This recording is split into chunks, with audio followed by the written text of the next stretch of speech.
Hi parents, நான் உங்கள் doctor ஷகுல் ராமானுஜமுகுந்தன். நிறைய பேரண்ட்ஸுக்கு சாலிட் ஸ்டார்ட் பண்ணதுக்கு அப்புறமா இருக்கிற ஒரு பெரிய தலைவலி என்ன அப்படின்னா, குழந்தை சரியாக சாப்பிட மாட்டேங்கிறாங்க. சில நாள் நல்லா சாப்பிட்றாங்க, சில நாள் வாயவே திறக்க மாட்டேங்கிறாங்க. அப்படியே வாயை திறந்து வாயில் கொடுத்தாலும் வாயிலேயே வச்சுருக்காங்க, மென்று முழுங்க மாட்டேங்கிறாங்க. இந்த மாதிரி சாலிட் ஆரம்பித்ததுக்கு அப்புறமா நிறைய விதவிதமாக டிசைனாக கம்ப்ளைண்ட்ஸ் இருக்கும். உங்களுக்காக தான் இந்த வீடியோ. ஏன்னா எங்கள் வீட்லேயுமே இந்த பிரச்சனை இருக்குங்க. நான் என்ன ஃபாலோ பண்ணேன் அப்படின்றத நான் உங்களுக்கு சொல்லி தர போகிறேன்.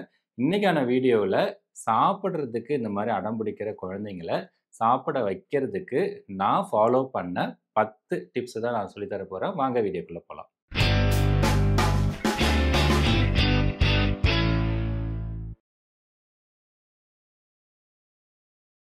First tip, offer regularly.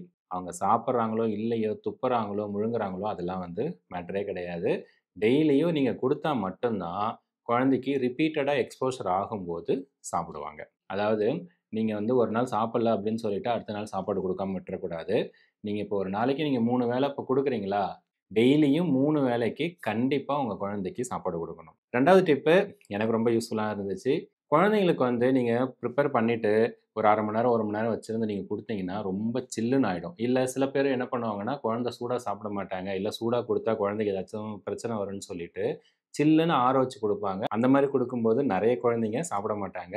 என்னோட பாப்பா வந்து சூடாக கொடுத்தா சாப்பிடுவா. ஸோ அது மாதிரி நீங்களும் ட்ரை பண்ணி பாருங்கள். 3வது, ஆஃபர் இன் ஸ்மால் குவான்டிட்டிஸ். கொஞ்சம் கொஞ்சமாக கொடுக்கணும். அப்படியே வந்து ஒரு ஸ்பூன் ஃபுல்லாக எடுத்து வாய் ஃபுல்லாக திணிச்சு வச்சிங்க அப்படின்னா குழந்தைக்கு மெல்றதுக்கான ஸ்பேஸே இருக்காது. குழந்தைக்கு வந்து அது ஒரு மாதிரி ஃபுட் அவர்ஷன் வர்றதுக்கு வந்து அது ஒரு ரிஸ்க்காக இருக்கும். ஸோ அதனால் கொடுக்கறத கொஞ்சம் கொஞ்சமாக கொடுங்க, நிறைய வந்து திணிக்கக்கூடாது. 4வது டிப்பு, மாடல் ஈட்டிங். நானும் இதை வந்து ஃபாலோ பண்ணியிருக்கேன். என்னன்னா, நம்ம சாப்பிடும்போது இப்போ நம்ம இந்த மாதிரி டைனிங் டேபிள் உட்காந்து சாப்பிட்றோம் அப்படின்னா குழந்தைய ஐ சேர்ல உட்கார வச்சு சைடில் உட்கார வச்சுக்கோங்க. நீங்கள் மட்டும் சாப்பிட்டுருங்க. அவங்கள எதுவுமே நீங்கள் சாப்பாடு கொடுக்க வேண்டாம், ஊட்ட வேண்டாம், எதுவுமே பண்ண வேண்டாம். ஜஸ்ட் நீங்கள் சாப்பிடுங்க. நீங்கள் சாப்பிட்றத அவங்க அப்சர்வ் பண்ணுவாங்க.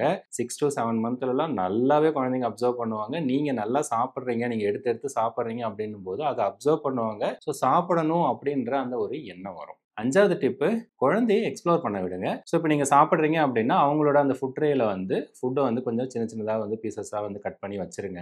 அவங்க வந்து கையில் எடுத்து அவங்க சாப்பிட்றாங்களோ இல்லையோ சும்மா கையில் எடுத்து ஃபீல் பண்ணுவாங்க. ஃபுட்டு எப்படி இருக்குன்றதை ஃபீல் பண்ணுவாங்க. நிறைய டைம் பார்த்தீங்கன்னா நான்லாம் இட்லி வந்து கட் பண்ணி வைப்பேன். என் பாப்பா வந்து இட்லி எடுப்பா, வாய்க்கே கொண்டு போக மாட்டா. ஃபுல்லாக எடுத்து கையில் நல்லா பிசைஞ்சு இட்லி உப்புமாவாக பண்ணிவிடுவா. ஸோ அந்த மாதிரி வந்து குழந்தைங்க அவங்க எக்ஸ்ப்ளோர் பண்ண விட்டீங்க அப்படின்னா ஃபுட்டை தொட்டு அவங்களுக்கு அதோட ஒரு பழக்கம் வரும். ஸோ ஃபுட்டு சாப்பிட்றதுக்கு அது ஹெல்ப் பண்ணும்.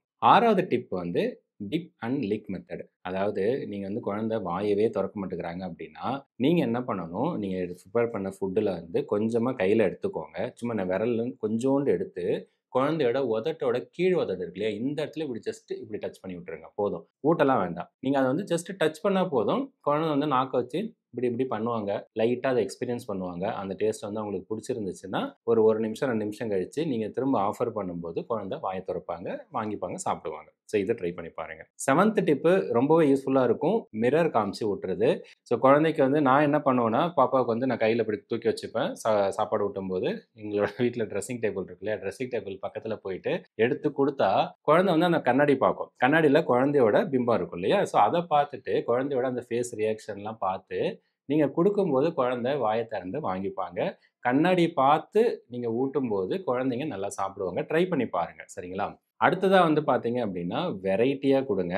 நிறைய டைம் பார்த்தீங்கன்னா வீட்டில் வந்து காலையில் ராகி கூழ் கொடுப்பாங்க, திரும்பவும் சாயந்தரம் அதே ராகி கூழ், அடுத்த நாளும் ராகி, அடுத்த நாள் ராகின்னு சொல்லி ஒரே விஷயத்த டெய்லி 2 நாள் 3 நாள் 3 வேளையும் அப்படியே கொடுப்பாங்க. அந்த மாதிரி கொடுத்தா குழந்தைக்கு பிடிக்காது, ஃபுட் அவர்ஷன் வந்துடும், சாப்பிட மாட்டாங்க.